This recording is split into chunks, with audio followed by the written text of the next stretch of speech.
Hello, everyone, and welcome to this edition of Tell Me More, the book club, where today we are talking about cloning. So we've highlighted the book Jurassic Park by Michael Crichton.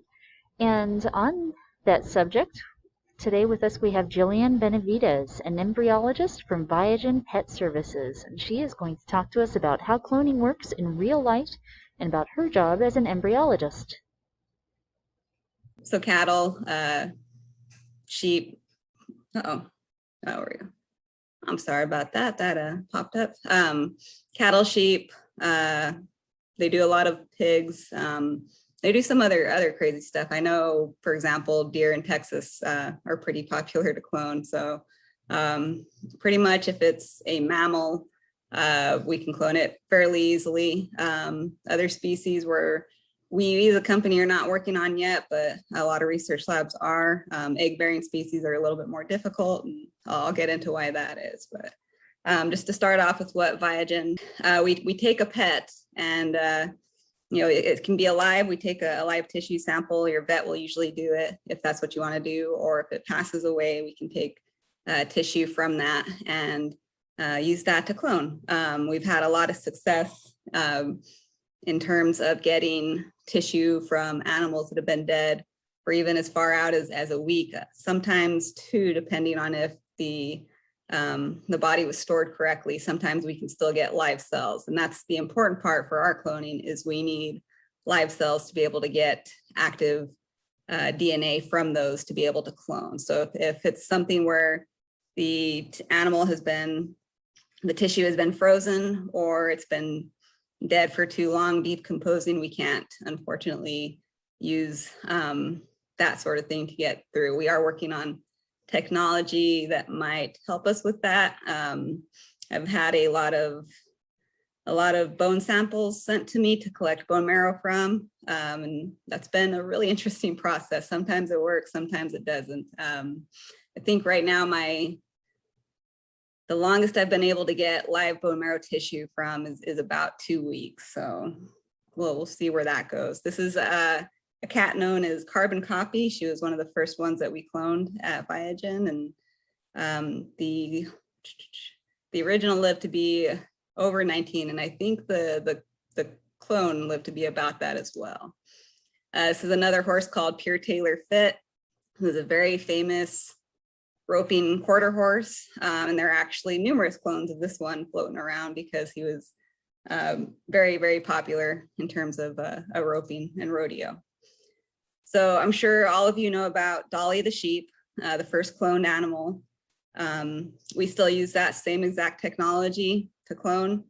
There's some controversy there because people have said that Dolly was died early because she was a clone, which is essentially true, but she didn't die early because of the cloning process. She died early because she was a novelty. So she had a lot of attention. She was getting fed a lot of treats. She ended up obese. She was living in conditions that really aren't great for sheep to live in because, they wanted her on display for everybody to see. So essentially she got fat and worn out and just died an early death because of poor health. Had nothing to do with the cloning process as far as anybody can tell. And ever since then, we've been cloning livestock with pretty regular, with no problems at all. They live nice, normal, long lives. The pets do, as far as we've seen so far as well. And it's been pretty neat. Let's see.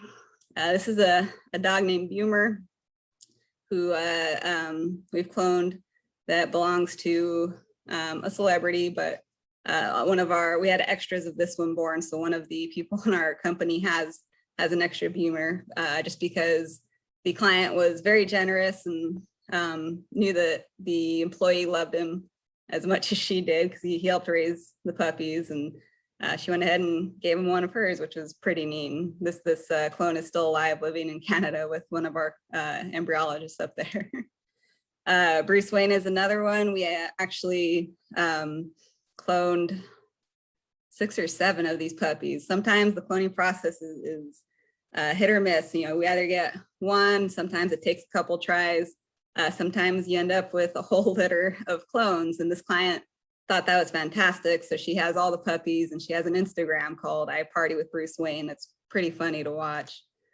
As far as the company itself, Viagen Pets and Equine has been part of a couple different companies on and off, and we've been our own company for 3 or 4 years now, just completely separate from the livestock side. And we mostly do horses, dogs, and cats. We are branching off into endangered species, which I'll show you some of those. We've cloned the first puppy in the United States. I think the first cat completely. There's a couple companies scattered around the world that do this sort of thing, but they don't have the same success as we do. We do have offices in Texas, New York, and Alberta, Canada. Texas is mostly where we collect the initial tissue and where it's stored. New York is our dog and cat cloning facility, and Canada is where they clone the horses. And then we have a few places scattered around the United States where the horses, for example, get raised, just because it's easier to have multiple places like that for the clients. This is Prestige, a Bengal cat, which there are some laws around Bengals and Savannah cats and things like that. But this was one we were able to clone in a place that was legal for it. And we actually have an extra one of these that belongs to another person here at Viagen. We usually don't have too many extras. Usually the clients really want to keep them all themselves, but once in a while, somebody just wants one, which is understandable. And when that does happen, we do try to find them homes. And usually they do end up with us employees, just because we end up attached to them because we're there for the whole process. So the way the tissue collection works is, a vet, for example, will anesthetize your animal. They'll take a sample about the size of an eraser, not very big. We usually ask for about 4. So the stomach is a common place when the animal's alive. When the animal has passed, we usually like to get ear tissue because for some reason the ear is very viable and stays alive the longest. And I'm not real sure why, but that's usually where we get the most success. That gets shipped to our lab in Texas, where they process it as soon as they get it. They'll throw it into a flask and culture it until we get somewhere aiming over for at least 1 million cells. A lot of times, if you give it a week or 2 to grow, we'll end up with 6, 7, 8 million cells. And then we go ahead and cryopreserve that. And this is actually one of our big tanks that we have at Texas to preserve them in. So we have storage in Texas. We have storage at a private company in California, and we have storage up here in New York. So no matter what, if something happens at one of the facilities, we have backup samples at all of our locations. This is a famous barrel horse known as Latte. This client has actually cloned Latte with us more times than I can think of right now, multiple times. And she has had just great success in the rodeo circuit with her horses. She's very open about it. If you do ever go to the national finals and all that, you'll probably see her on one of her clones. Georgia is just one that was kind of dear to us. She's a very cute black lab dog. Her owner drove the original around in his sidecar on his motorcycle. And as soon as they got their 2 puppies, he said they sat in there with the original and drove around, and was pretty popular, and just kind of one that we all fell in love with. This is Dennis. He works up here with me in New York. He's our lead embryologist. He's on vacation this week, so you guys got me instead of him. But these are the first 2 cats we cloned. This is Cece.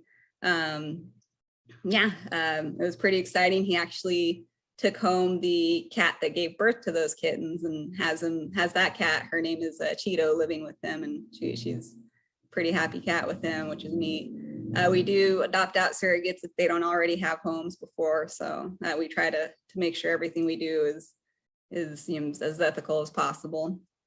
When we are ready to clone your animal, for example, we'll take the cells that were frozen, and we take an oocyte, which is an egg, and we remove the nucleus from it. So we pull out all the DNA from that oocyte, and it's just this empty cell pretty much sitting there with no DNA in it. It has all the machinery to become an embryo, but it just doesn't have DNA. So we'll take a cell and inject it into the embryo, the cell from the animal we want to clone. And then we treat the whole thing like it is an actual embryo. We activate it, which it can be a chemical or electrical process that kind of replicates what goes on in the uterus. And that will cause the cell from the animal that we want to clone that's in that embryo to break down the cell wall and essentially give the DNA to the embryo. So once that happens, the embryo is like, okay, we're an actual embryo, we have a full set of DNA, and that gets put into a surrogate animal, and it goes on like a normal embryo would. It grows in the surrogate animal, and a couple months after that, usually, dog or cat will give birth to puppies naturally and raise them like normal puppies. And yeah, pretty much we they're just normal animals once they get past birth. And if we usually don't have any issues with them, reproduction's kind of weird. There are lots of issues, and my background is in reproduction, and I know through research and everything, I'm just kind of in awe every day that things exist, that anything can reproduce, to be perfectly honest. So the things we do run into with cloning are not really anything different from what I've seen in raising sheep and cattle. So it's a lot of weird stuff, and we do probably see a little more instances of like occasional weird things, like birth defects and things, but given how much we do, it's not, in my head, not too unusual what we see. Oh, and so we do actually clone endangered animals now. We partnered with San Diego Zoo and Revive and Restore. Our very first endangered cloned animal was this is Kurt. He's a Przewalski horse that was raised in Texas, and he's in San Diego. I don't know if he's on display yet, but they're trying to adapt him to the herd out there at the San Diego Wildlife Park, because he's going to go in and he's going to become part of that family there. Kurt was actually cloned from DNA at the San Diego Frozen Zoo that had been stored for over 40 years. So his genetic diversity is going to be incredible to add to that whole population. Przewalski horses are from Mongolia, and they don't actually have any in the wild there anymore. They do have a herd that lives in the Mongolian steppes that is technically wild, but they do have to round them up in the winter. They do have to keep an eye on them because people will kill them, competition with their livestock and all. But it's going to be really interesting to see how this all goes.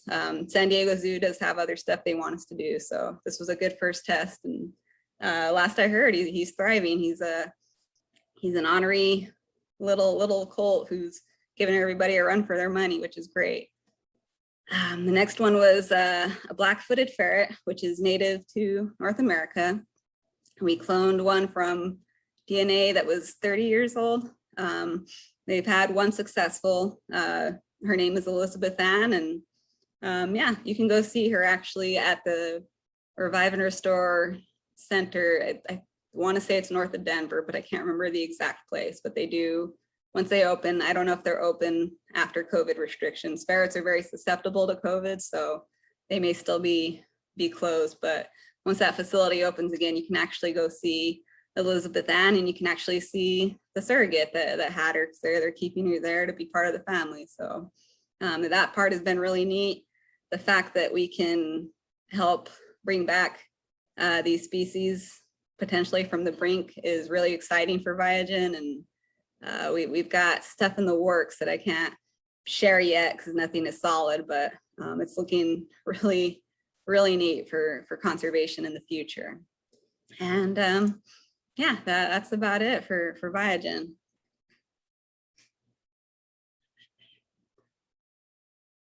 Yeah, and I can take whatever questions we've got now.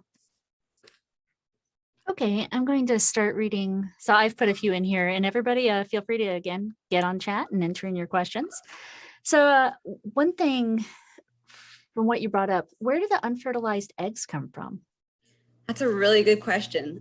We put on spay and neuter clinics in areas usually that have a population that want to help these pets, but may not always have the money to do that. So we sponsor these clinics. We pay for the surgery, for the medication, whatever, the animal needs afterwards. So we'll have people who, have cats that they want spayed. They'll bring them in. The vet clinics we partner with will spay them. They'll save the ovaries for us, and they'll ship the ovaries up to us. And we have a process where we take those ovaries, we can get all the eggs out and mature them in our lab and use those.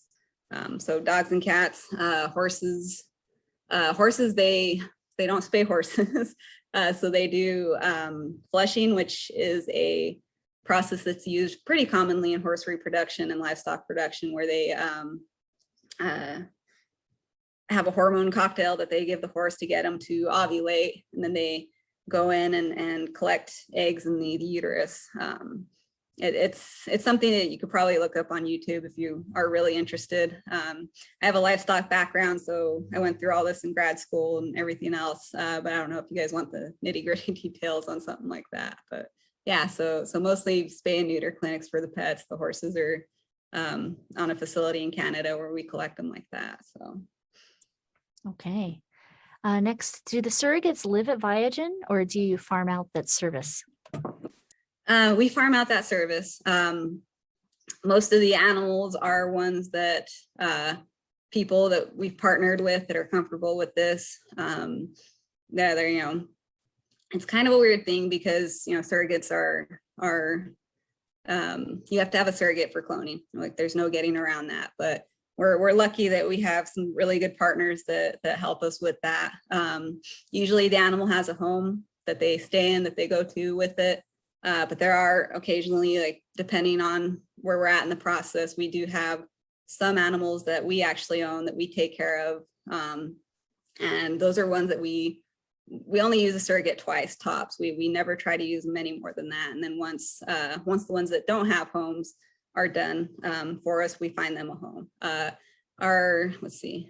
The two guys who are bosses, Blake and Sean, both have surrogate moms. I know Dennis is waiting for another surrogate mom, dog, for example, to come up. I've taken surrogate moms to homes around the country myself, and we'll probably end up with a surrogate mom here at my house at some point. My fiance is allergic to cats, so unfortunately we won't have a cat surrogate, but we will have a dog surrogate as part of our family when one becomes available. So yeah. Okay. So when you are cloning the endangered species, is it better, if you have a choice, is it better to clone a male or a female? That's a really good one. San Diego chose a male for the Przewalski horses because based on the DNA age, they have an option of having so many things in their frozen zoo, but I believe that one was the oldest DNA they had for that species, and that animal hadn't existed in 4 decades. So they thought that there was going to be a really good chance that his DNA can contribute a lot of diversity to that group. So we're hoping that their breeding program takes off with Kurt. And I imagine if it does, he'll have some offspring that they'll ship to other places to try and put more diversity in other places around the United States. I don't know if they would allow any of that DNA back to China, or Mongolia, where that would probably be beneficial, but that was kind of what they're hoping to eventually accomplish, as far as I remember. The black-footed ferret, they actually sent us samples for a male and a female. And in that particular instance, the female is the one that was born. The male, for whatever reason, just didn't go straight to term, which happens. We do have plans of revisiting that, I think, later this year. They have a cloning or a breeding schedule at their facility they try to stick with. And so we'll try to do the male this next time that we do it. We'll probably try and do the female again because Elizabeth Ann's DNA is so old that they'd like to try and get that diversity within their facility as well. So. All right, thank you. Someone asks, what about personality of the original? Is the clone just a copy without the previous personality, or do you actually get the personality in there? That's a good question. It's hard to say. We have a lot of clients that swear the personality is the same, especially if they only get one clone. It could be wishful thinking. It could be that they have the same personality. It's a question of nature versus nurture. So if you were to get a clone and raise them exactly as the original was, there's a good chance it would be the same exact personality, but that circumstance doesn't really exist.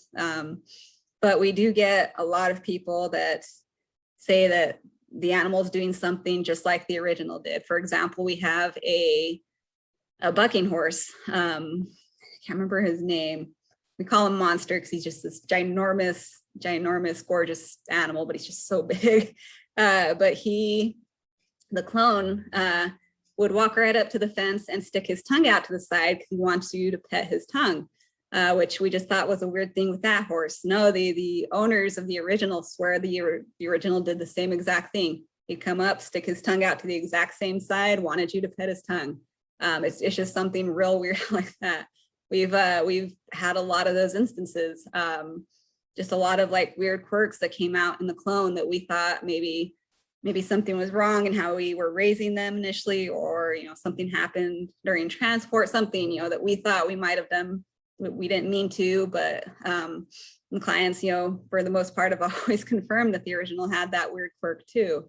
So that's been really neat. The ones that do get more than one clone will, on occasion, say, one of them is more like the original than the other, but they seem to think that even however many they have, all have some of the same quirks or some of the same personality.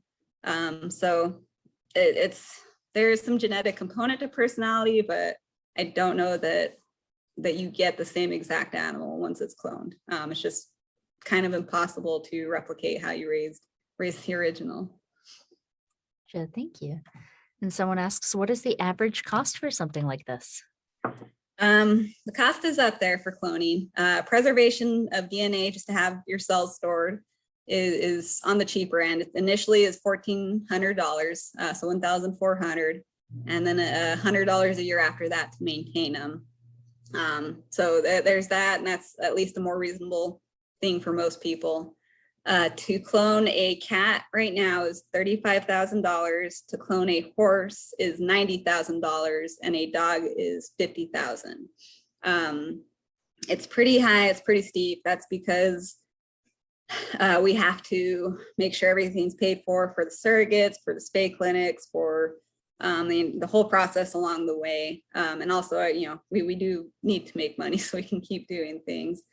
We are working on bringing that price down. I'm not sure when that will happen because, it's hard to say, but that's been one of our focuses, especially the last half of this past year, was trying to drop costs and everything else. And I know the board of directors, I believe they have a meeting at the end of this year to see how we can drop prices. We would like this to become something that is available for most people. Like right now, it's, do you want a clone or do you want a nice new car, essentially, in terms of price? The horse people are much more willing to pay the $90,000 because these usually do end up valuable animals.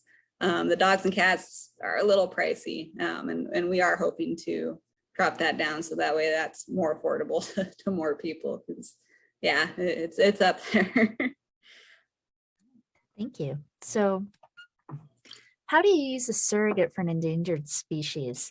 So do you, like, if the other animal doesn't exist anymore and you're trying to do like to like, what do you do for an endangered or extinct species? So the endangered species, the two that we've done have been very easy, which is nice. The Przewalski horse, we actually just put into a normal horse. Just went right into a quarter horse mare surrogate that we had. She raised him like she was her own. Like you would have never guessed that you would never guess they were a different species from how the mom treated the baby. You could tell the difference looking, but the moms all respond kind of the same. They don't care because that's their baby. The black-footed ferret, we actually put into a domestic ferret, like a pet ferret. We've had good success with that so far. So we'll probably stick with that for those. There's talk of doing, big cats at some point, like jaguars or something like that. And I'm not sure how we're going to tackle that one yet. We do work on occasion with somebody who does embryo transfer in tigers and lions and that sort of thing. And she thinks that we could be very successful putting cloned jaguar embryos into an actual jaguar. So I'm not sure that's something that we would have to work out because there obviously aren't a ton of jaguars around just available for that process. It would need a lot of synchronizing. We may have to freeze the embryos first, and usually freezing embryos decreases our chances of success. But that's one of the things we have to plan. As far as extinct animals, which is a great segue. Revive and Restore actually has woolly mammoth DNA. And there's always talk of that, right? Like my job is kind of mad sciencey, and the idea of cloning something like that is really exciting. And I totally get the whole Jurassic Park feel, because if I could clone a dog-sized T-Rex, I would do it in a heartbeat. It probably wouldn't be the best thing in the world, but we all have fantasies of maybe a Triceratops on a leash or something, right? But the mammoth, for example, we would probably try to put into an actual elephant if we ever decided to give that a try. So we don't talk seriously on that end yet, but I mean, it's always part of the topic. So. All right, and I do have to ask you, this is interrupting the line of questions, but what do you think of Jurassic Park? Oh, I love it. I saw that movie when I was a preteen, I guess. And it was just, I was a dinosaur dork growing up, and it was just the coolest movie ever. I read the book right after and loved the book. And like I said, I could totally, all the horror movie part of it aside, if we could clone dinosaurs, I would probably be on board with it. Now, to be truthful, did it play any part in the decision of your career? I mean, the science part of it, yes. The science part of it was just fascinating. Michael Crichton did a great job going through science in all his books. It's always sci-fi in his, but it was great to read about and have that in the back of my head as I was going through grad school. I actually went to I call it farmer school, but New Mexico State University, and I worked with livestock. I did a lot of reproduction stuff with livestock, mostly hormones, but lots and lots of just different techniques that they do over there. So I, initially thought I'd be a vet, and then got back more into the science part of it and went with that. So I didn't realize that cloning was this normal process when I was in grad school, and I'm trying to think what the original company was called. The original company doesn't exist anymore. It was doing it right after Texas A&M, but they took the commercial part of it with the livestock to a whole new level. And once I realized that was there, it kind of took my imagination and ran with it. And getting this job with Viagen has been pretty amazing. So Jurassic Park has always kind of been there at the background, and the fact that we could be this close is kind of neat. Dinosaurs probably aren't anywhere in the actual future of cloning, mostly because all of our cloning processes right now require live DNA, which is not easy to actually replicate in lab.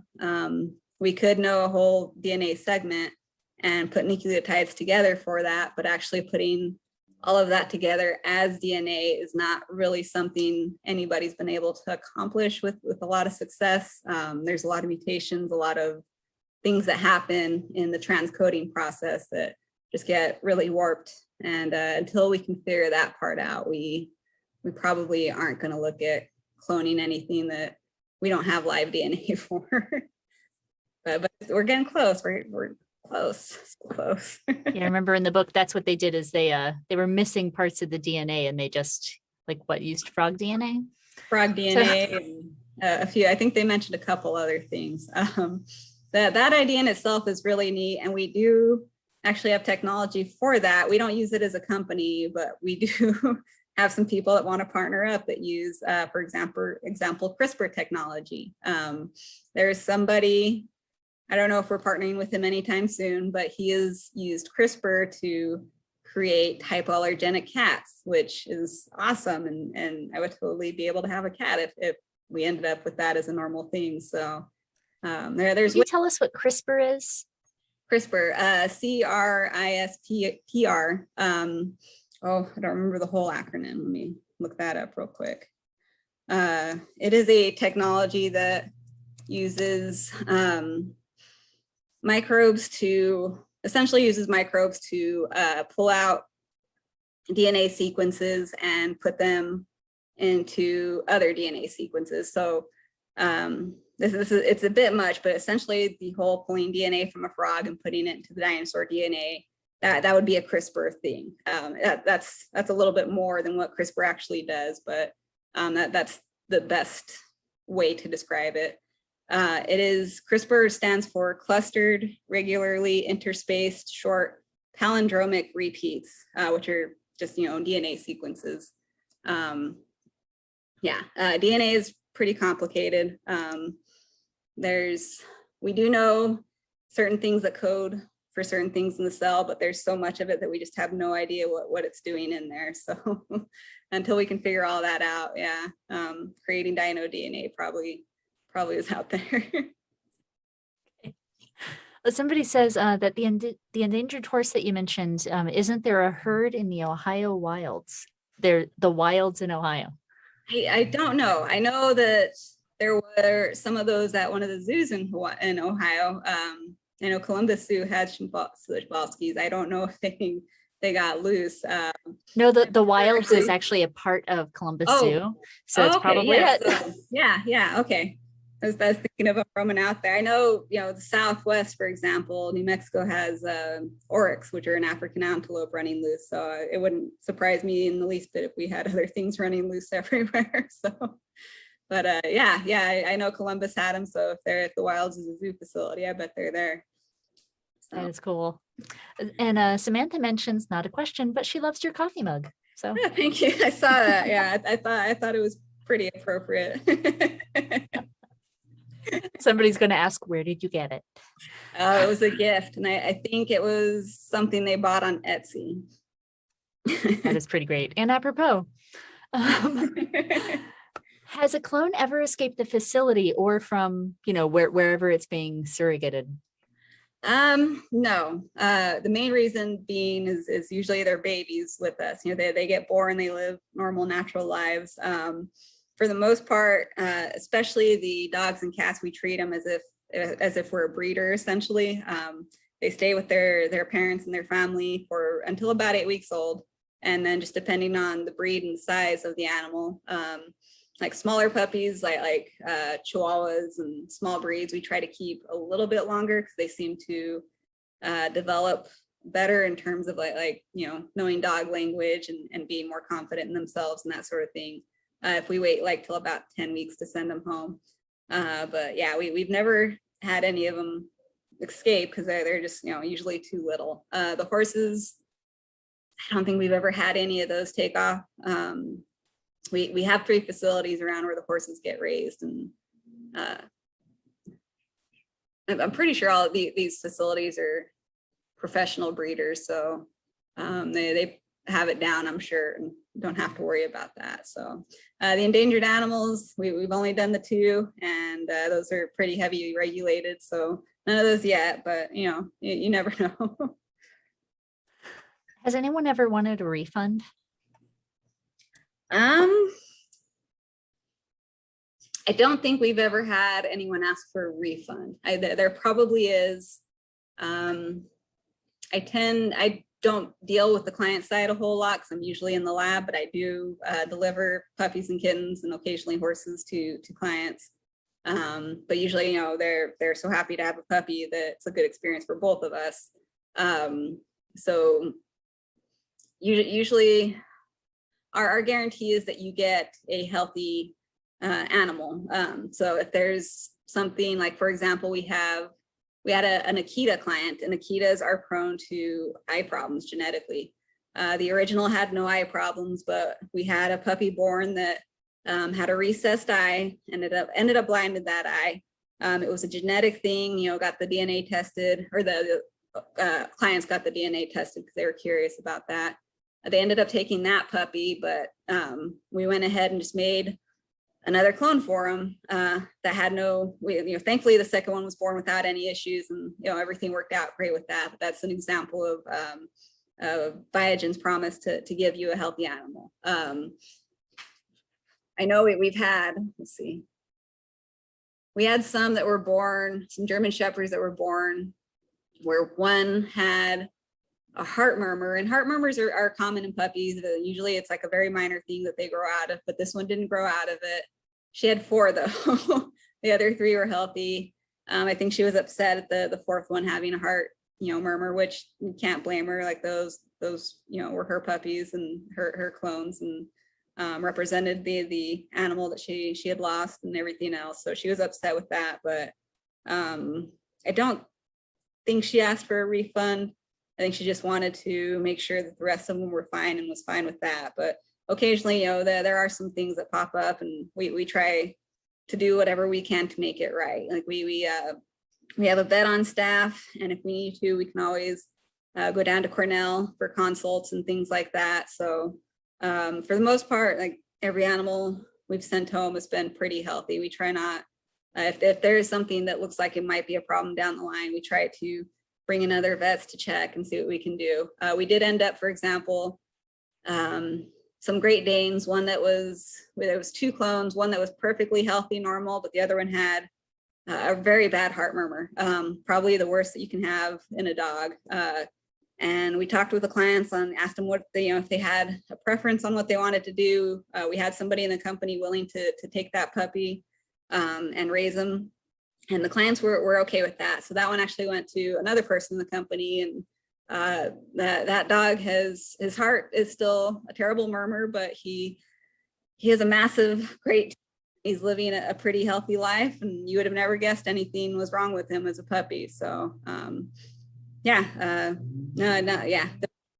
don't think, but again, I don't handle the client side of things on that end. So. All right. Are there any laws in the U.S. that limit what the company can do? Like, is that why you're located in where you are, or is it a free-for-all?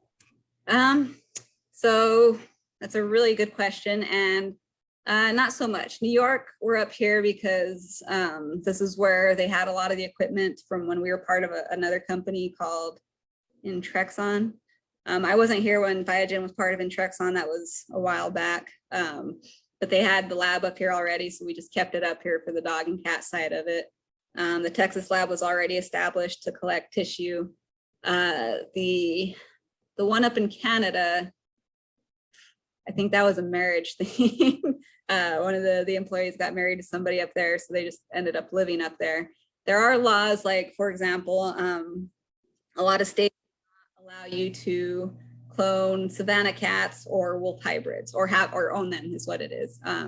There aren't really laws on cloning yet, just because it's kind of the Wild West of that part of the world. But we can't have wolf hybrids here in New York.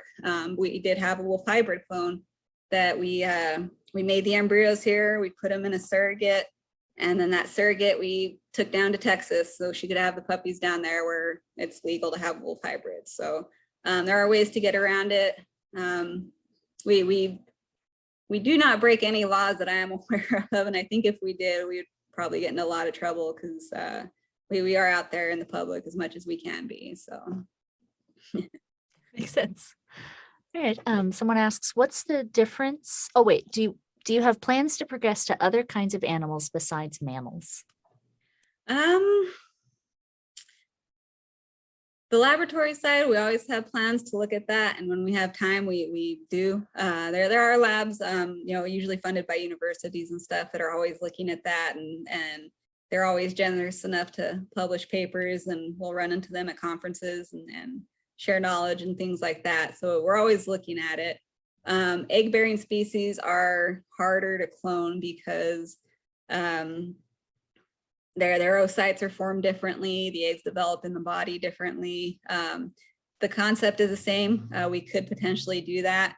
But as far as putting embryos into a surrogate with an egg-bearing species, it is a different process, and it's not nearly as easy as, for example, like artificial insemination. It's not that easy with egg-bearing species, though it happens.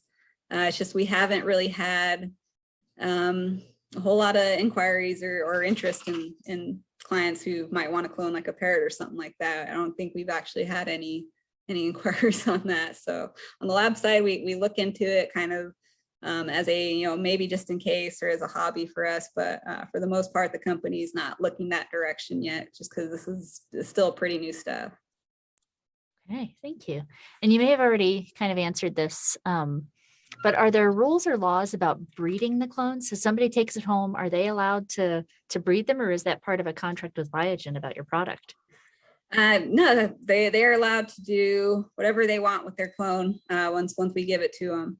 I mean, this is with the understanding that this is somebody's usually beloved pet, or or a horse that's very valuable. They're not going to hopefully do anything terrible, and I don't think any of our clients would ever do anything terrible with their animals. But the dogs and stuff like that, I don't think like professional registries have really decided what to do about cloning just yet. I know the thoroughbred registry, for example, will not accept clones, will not accept breeding of clones, will not have anything to do with clones. Quarter horses are a different thing. It's going to be really neat to see where the laws go with that, because I don't think anybody really knows where it is going to go. The Summer Olympics is actually going to have a couple of cloned horses in it, and the dressage and all that. So that'll be really neat to see. And I don't know if they're even going to care on that level. I don't know if they should. That's not my area. But yeah, for the most part, if it already exists, like with the thoroughbreds, no, they require live coverage and everything for their things. They won't take loans, but the rest of it's still kind of up in the air. So you've mentioned a couple of times that that there'll be a litter in some cases where there's more than one animal. Is this on purpose, like they ordered for, or do you do multiples for viability? That's a good question. So what we try to do is we try to put 2 different client cell lines into one surrogate to kind of, in the hopes, limit how many are born. Dogs and cats are, litter bearing species. So if we put in, 20 amazing embryos, we might get 20 dogs. That hasn't happened yet. But what we usually try to do is aim for 15 to 20 embryos per client. Into like a dog, for example, we'll put no more than 40 embryos.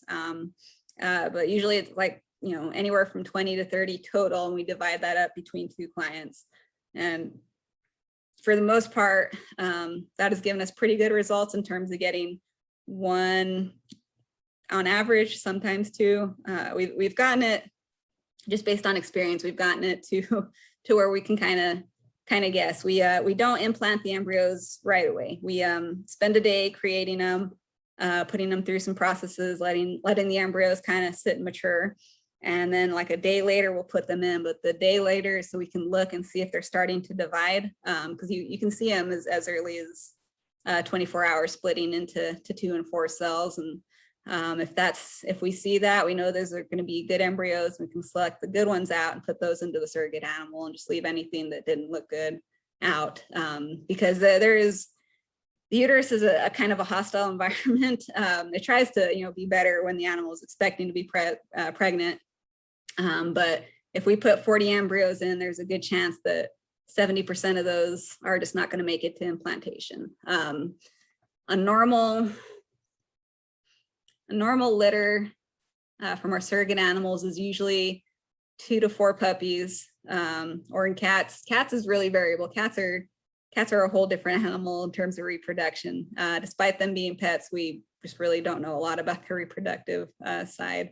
So they're a lot harder for us to clone and a lot harder to predict, but dogs are pretty easy. Horses are very easy. And we've gotten to a point where we know if we put this many embryos in, there's a good chance we're going to get 1 or 2 puppies from each cell line that we put in. If we do have multiples that they didn't order, that they just paid for one, that's still their animal, whatever they want to do with them, they can take them home, they can give them to friends and family. If they just want one and don't want to deal with the others, we find them homes. That's the guarantee we give all of our clients. For the most part, most everybody wants to take home their extras. Usually they have a mom who loved the animal and is excited to have their own and things like that. So it's usually not an issue. We do have clients who will pay for 2, 3, 4, however many they want. We actually have Josh Morton, who is the owner of Canine Tactical, which is, you can look him up on Facebook. He raises Belgian Malinois to be military dogs. And we clone, he has one cell line that he just absolutely loves. And this past year alone, I think we made more than 20 of that cell line for him, so he could train him up. And he's done some really neat stuff with like school shooter dog situations, things like that. So yeah, it depends on what the client wants, and we go with that. Wow. All right. So since this is an ever-changing field and it is still, name of science, relatively new, how do you guys test new procedures? Like, because there probably aren't scientific standards yet. You guys are the frontier for this, right? Right. Commercially, yes. There are some labs, testing things, but for the most part, we are right there at the very edge of it. We have our developed procedures that we use, and those are standard. If we are going to test something, it's usually changing one very small, tiny variable, and it's after some research to see what changing that variable could do based on reproductive knowledge across the field. So, for example, the last thing we tested was sometimes the eggs that we get are older. We call it advanced or overly mature, to the point where we may not be able to find all the DNA in there. And so we'll take those and put those aside. And we have, just some chemicals here and there that we can test to see if maybe that'll help us see the DNA better to pull it out, or to see if maybe the cell kind of rejuvenates itself, which is a whole nother process, things like that.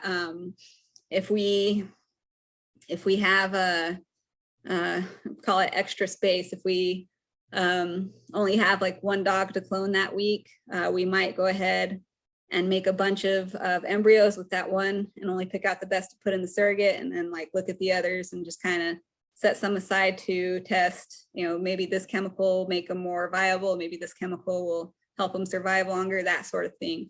For the most part, outside of a surrogate, the embryos, we could keep them alive longer. We don't, because that would require a whole lot other equipment that we don't have in the lab.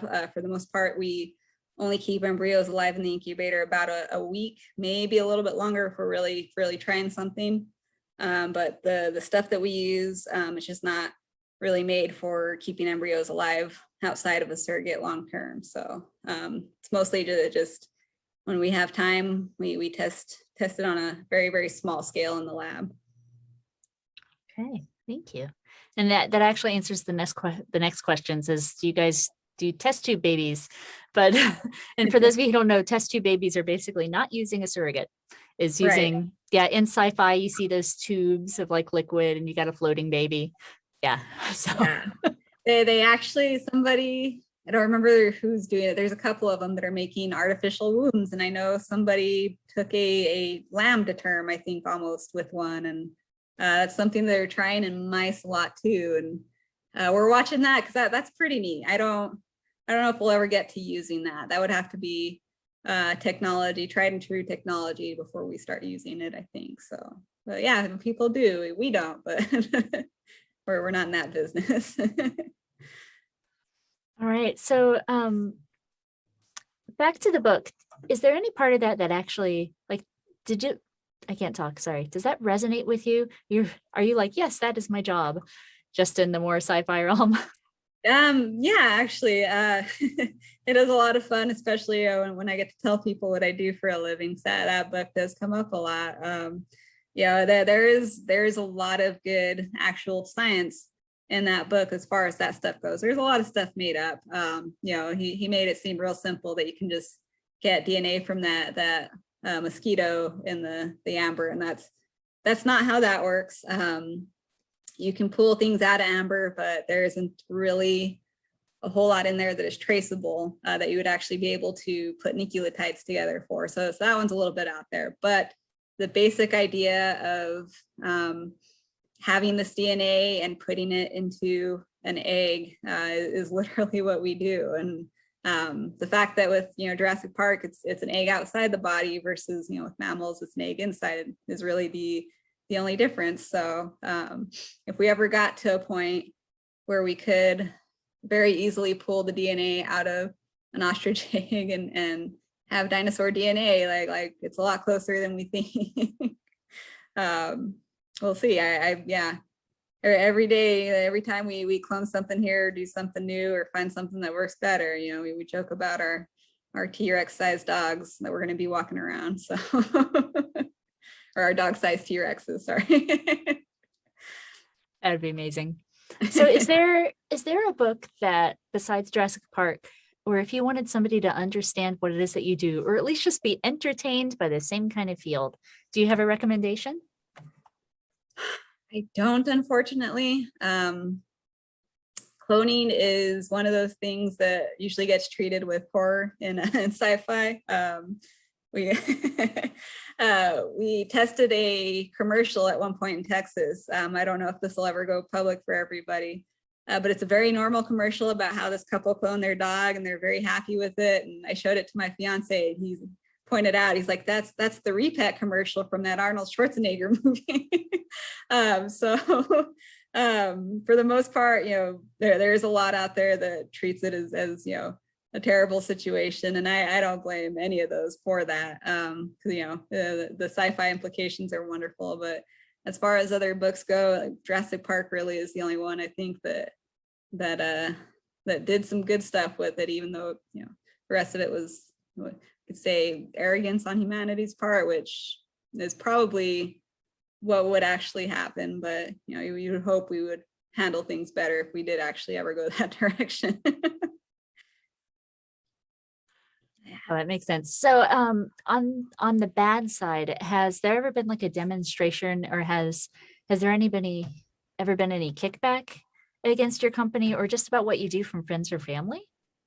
Yeah, there are a lot of ethical questions, like the whole rescue and adopt, don't buy your animal controversy is always there. We do, on a pretty regular basis, get told, if we're looking for somewhere to sponsor more spay neuter clinics, we have people who don't want to work with us because we're a cloning company. We're essentially creating more animals when there's plenty at the shelter that need to be adopted. So my family, for the most part, I think I have a sibling or two who doesn't necessarily like what I do, but they don't give me hell about it, and they understand that I like my job a lot and that I'm very excited about it, which I appreciate.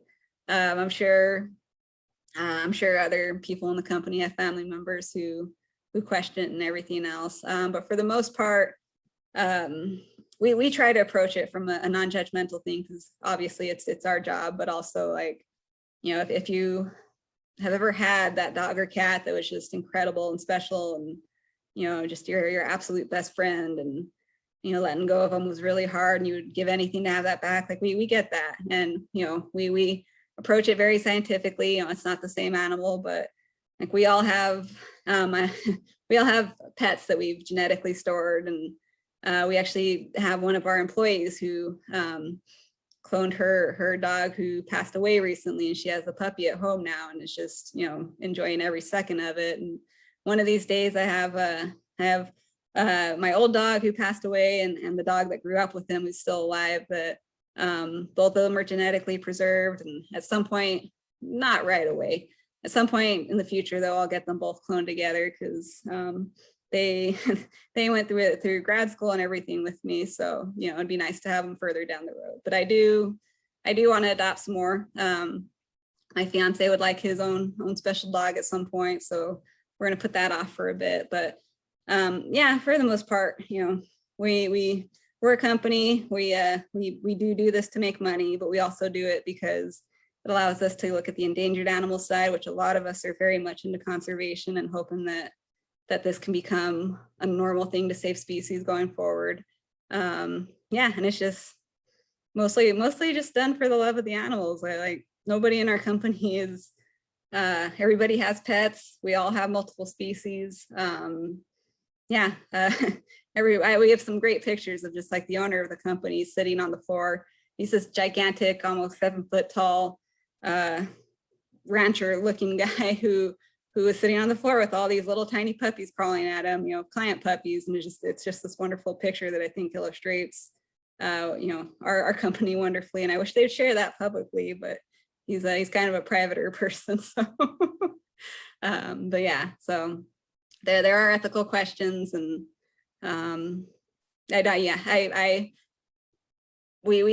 ours is no judgment, and we you know, we don't begrudge anybody who would rather buy a purebred dog or clone or get some from the shelter, because we all have a variety of those ourselves. So, and I can't help but now this is going off of the Jurassic Park subsequent movies.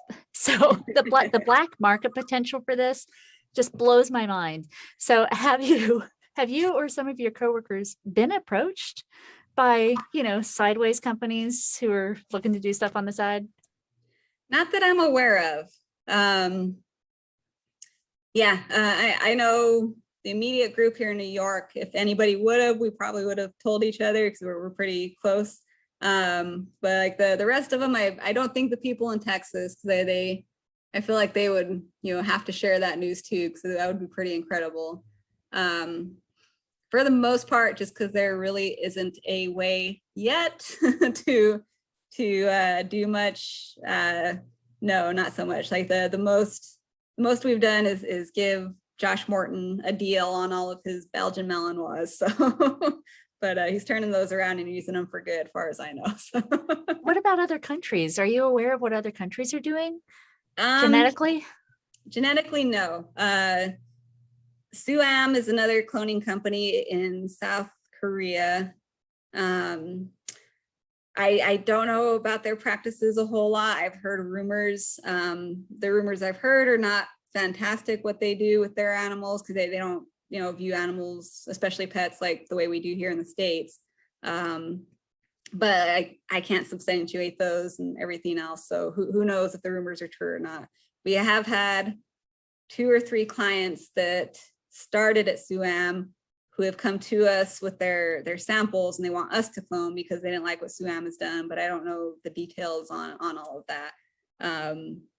I think that's some legal stuff that they're not necessarily allowed to go into. I do know that they are trying to do more cloning in China, and we all know about the controversy a year or 2 ago where somebody supposedly cloned some people, and who knows where that's going. So there is always that potential out there. Yeah, it's weird to think about, and hopefully none of that actually ever happens. But you know, once you start going, especially with extinct species, you know, who knows, especially with CRISPR, you know, we don't know the extent of where that can go, and we won't know until we get there. So yeah. So if somebody wants to work with cloning animals, like what is the educational process that somebody has to go through to get to play with baby puppies? We have a lot of paths. If you want to work in the lab, the best thing to do is to go into animal science. Usually that involves kind of like a pre-veterinary program. You start at pre-vet at one of those colleges for 4 years, and then you go into grad school. Reproductive fields, people or animals are good to get into. Dennis, for example, was a human embryologist before he came here. I was livestock, who is our Sean, who is our other embryologist, he was a livestock as well. He did cattle and such before horses. So that path is pretty much the best way to get into the cloning lab. But cell culture is another way to get there. That's pretty basic laboratory procedure. So, you don't need a whole lot of education for that, but some is good. We have customer service and HR. The things that our customer service people have to deal with, I've blessed them because I don't know that I could deal with clients as much as they could, and they're wonderful at that. So if you have people skills, that's a way to get in here. What else do we have? Yeah, and then just animal husbandry, because we always need people to actually socialize the puppies and play with the puppies and hang out with the horses and everything else. So there's only 14 of us in the company in Viagen.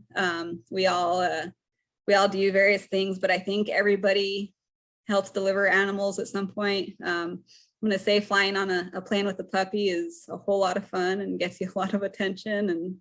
And delivering somebody's puppy to them is just I don't know, it's a wonderful experience and really makes the whole thing complete. So yeah, there's lots of paths there, but if you want to clone, you have to go through a lot more schooling. I think that's the part that surprised me the most, that the embryologist would actually get to play with and deliver the puppies. That's a big heads up for me. Oh yeah. I don't know if this job, I mean, the job's cool. I really love the mad science part of it, but if we didn't have the puppy part of it, I don't know that it would be nearly as cool as it is. That is fair. All right, everybody. So I am going through the chat. We have asked all the questions in the chat. Please feel free to enter any more in there. I will. So again, this is being recorded. So everybody, at the end of this, along with the survey, you will get a link to the recording. So if you missed any part of this, don't worry. There's a rewind button on there. All right. Jillian, is there anything else that you'd like to share with us that you just wish everybody knew? Going back to that ethics thing, I know we have clients who, we have one client that I have in particular in mind who devoted 20 years to helping some rescues and donated money, time, everything. She was on their board for a long time. She homed in her own home so many cats and kittens over time and everything. And, she was very passionate about it. She took the risk of cloning her own cat, just one cat, and got so much help from that rescue organization for that, that she just kind of resigned from the board and everything else.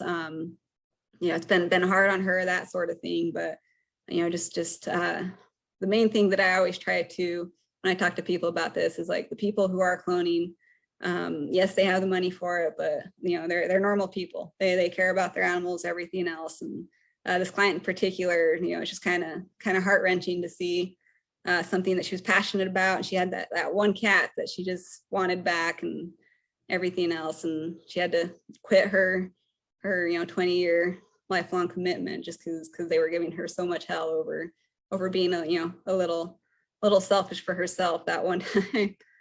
So if people can just remember, it is a weird thing. But like the people who are getting their animals cloned are people, they're not weird, selfish monsters or anything. That would be the main takeaway as far as I can think of. Right. Well, thank you very much. This is so interesting. I've been wondering about all of this stuff. This is great. So as a pure librarian thing, do you have a book recommendation? Any book recommendation or movie, TV show? We'll say my absolute favorite, I read it once a year book, is Watership Down. If you guys are looking for anything in particular. I know it traumatized a lot of kids and stuff, but oh man, it's such a good book. That'd be a recommendation. Nothing science in it, just some rabbits going on a Lord of the Rings adventure. But it is based off of Tecumseh. That's based in Ohio. Oh, that's great. Yeah. That's awesome. I need to get out to Ohio more. I've grown up in the Southwest, and this is my first couple of years up here this far north. So It's greener. Ohio is greener than people from the South realize, especially the Southwest. Way greener. We also have all of the seasons. So right, yeah. And you guys have that beautiful Cayuga National Park. So that's definitely high on my list. All right, everybody, this is last call for questions. All right. It looks, yep, dead in the water. Okay. So everybody, thank you so much for coming. And Jillian, this was amazing. Thank you so much. We very much appreciate you taking the time and the effort to share all of this with us. So thank you. My pleasure. All right.